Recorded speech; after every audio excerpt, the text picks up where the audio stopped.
Assalamualaikum warahmatullahi wabarakatuh. Saya Puput Dewi Wulandari akan mempresentasikan distribusi pendapatan dalam perspektif Islam. Oke, sebelum ke pembahasan dalam Islam, kita harus mengetahui apa itu distribusi sendiri. Secara umum, distribusi artinya proses yang menunjukkan penyaluran barang dari produsen sampai ke tangan masyarakat konsumen. Produsen artinya orang yang melakukan kegiatan produksi, sedangkan konsumen artinya orang yang menggunakan atau memakai barang jasa dan orang yang melakukan kegiatan distribusi disebut distributor.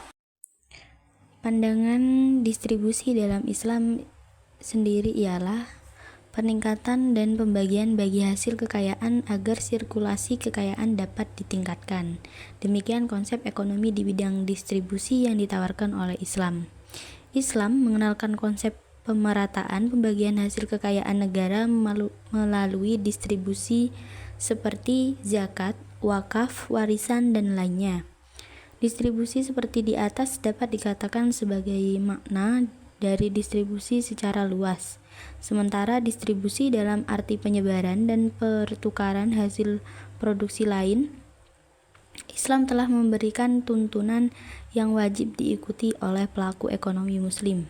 Tuntunan tersebut secara hukum normatif tertuang dalam fikih muamalah. Dalam firman Allah pada surat Al-Baqarah ayat 3 yang berbunyi, A'udzu billahi minasyaitonir rajim. Bismillahirrahmanirrahim.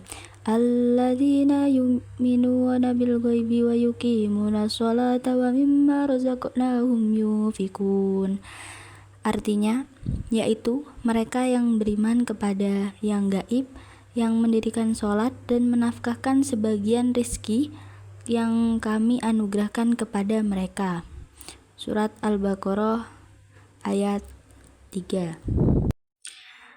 Secara sederhana bisa digambarkan kewajiban menyisihkan sebagian harta baik pihak surplus atau yang berkecukupan yang diyakini sebagai kompensasi atas kekayaannya pihak defisit agar dapat dikembangkan kepada yang lebih baik.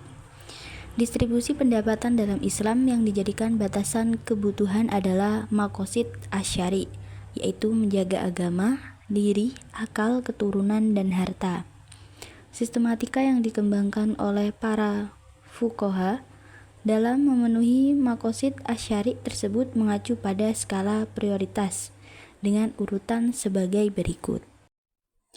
Yang pertama yaitu ad-daruriyah, kebutuhan primer, yaitu suatu skala kebutuhan yang berkaitan erat dengan kebaikan dan kepentingan umum dalam menjalani hidup di dunia dan di akhirat. 2. Al-hajiyah, kebutuhan sekunder, yaitu suatu skala kebutuhan yang berkaitan erat dengan kemudahan dan penghindaran dari kesulitan dalam menjalani hidup di dunia dan akhirat. Yang terakhir yaitu at-tasiyah, yaitu kebutuhan tersier, suatu skala kebutuhan yang berkaitan erat dengan kelengkapan dan kecakapan melaksanakan hidup di dunia dan akhirat.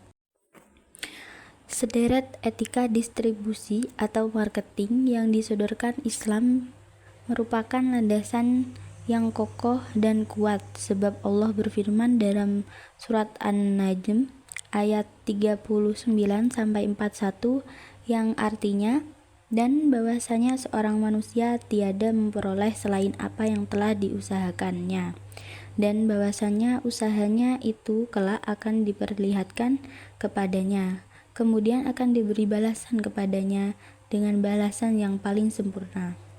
Dengan demikian dapat disimpulkan bahwa dalam distribusi barang dan jasa secara umum para pelaku harus memperhatikan etika ekonomi, yaitu yang pertama pemerataan di berbagai daerah. Distribusi harus merata ke berbagai daerah yang membutuhkan.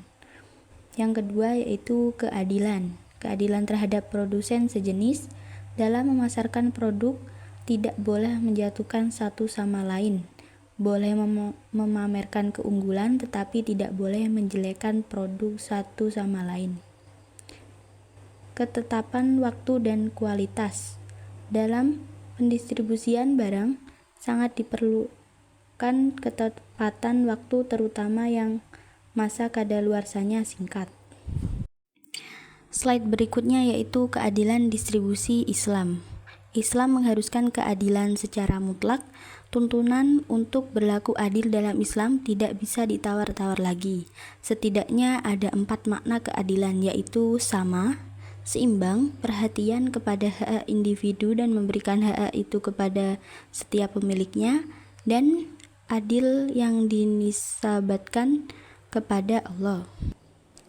Sistem ekonomi Islam secara garis besar, menurut Muhammad Syafi'i Antonio, dikelompokkan menjadi 2 kelompok mekanisme, yaitu mekanisme ekonomi dan mekanisme non-ekonomi.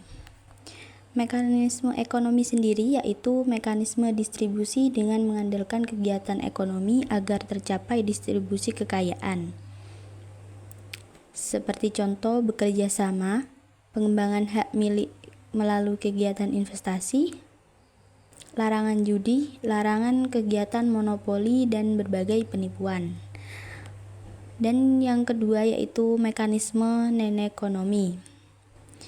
Cara ini bertujuan agar di tengah masyarakat segera terwujud keseimbangan dan kesetaraan ekonomi, yaitu seperti pemberian negara kepada rakyat yang membutuhkan dan zakat. Kesimpulannya yaitu distribusi pendapatan dalam Islam merupakan penyaluran harta yang ada, baik dimiliki oleh pribadi atau umum, kepada pihak yang berhak menerima, dan umum meningkatkan kesejahteraan masyarakat sesuai dengan peraturan yang ada dalam Islam atau syariat. Fokus dari distribusi pendapatan dalam Islam adalah proses pendistribusiannya dan output dari distribusi tersebut. Sekian dari saya, kurang lebihnya mohon maaf. Wassalamualaikum warahmatullahi wabarakatuh. Semoga bermanfaat.